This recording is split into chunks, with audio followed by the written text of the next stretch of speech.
Because when I look at how much money I've spent there on gis and anything jiu-jitsu, and it's at that moment, like I had to take some time out with an injury, and I was like, I need to get back to it, and I'm waiting. I'm going back in a couple of weeks when I can get signed back in, and it's like, what? I'm itching to go, and I keep watching instructionals. Do you think we should like be what for people who are struggling to train, for example, with kids, etc.?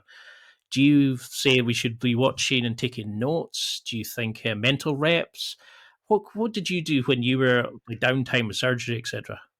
Yeah, so at my time there was no internet. Right? I mean, like in 2001 or so was like VHS, right? And I had some VHS, Those were the and good I would days. watch, but it was not convenient, like you had to.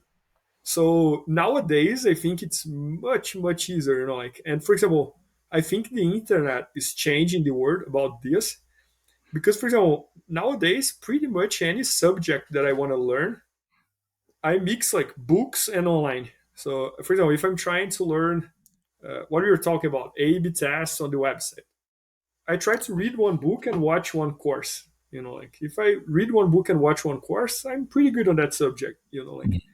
And I think jiu-jitsu is kind of becoming the same thing. Like you go to class, your instructor teach you the jiu-jitsu that he teaches, you practice, and then you go home and you watch other courses, either related or not related to what you just learned. And I think you can develop your jiu-jitsu much faster. Like kind of like the proof of that, in my opinion, is what happened with the heel hooks, right? Like I think Dean Lister was one of the first ones to start doing it. And then John Danaher developed a whole system around that. And we were able to partner up with John and sell his instructional videos. And then you go watch a no-gi tournament nowadays, and all you see it's the John Danaher system for heel hooks. Like that. Yeah. Everybody was doing the heel hooks, and they all doing the same way. So I think that's a big proof of like how people learn online. Like. So, what would you say to people? Like, say somebody comes in, they've been watching a couple of your instructionals, they're training, they're feeling good. When you would go and compete at this high level, how did you get yourself mentally ready? Did you have a certain like warm up that you would do? Would you go and meditate before a competition?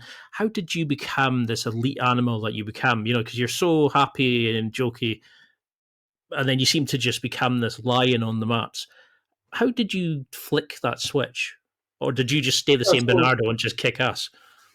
I did psychologist since I was since 2006, and I still do it, and that helped me a lot.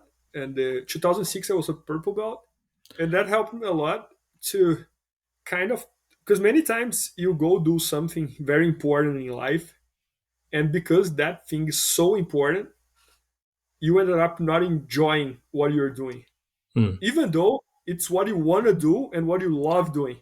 But there's so much pressure from yourself that it's not an enjoyable thing. Like it's just like, so it's almost like a bad thing because you have so much pressure on yourself that you ended up not enjoying. So the main thing that I learned through a lot of like psychological sessions was how to kind of like enjoy the present moment that you're living, ignoring all the rest. Like Okay. so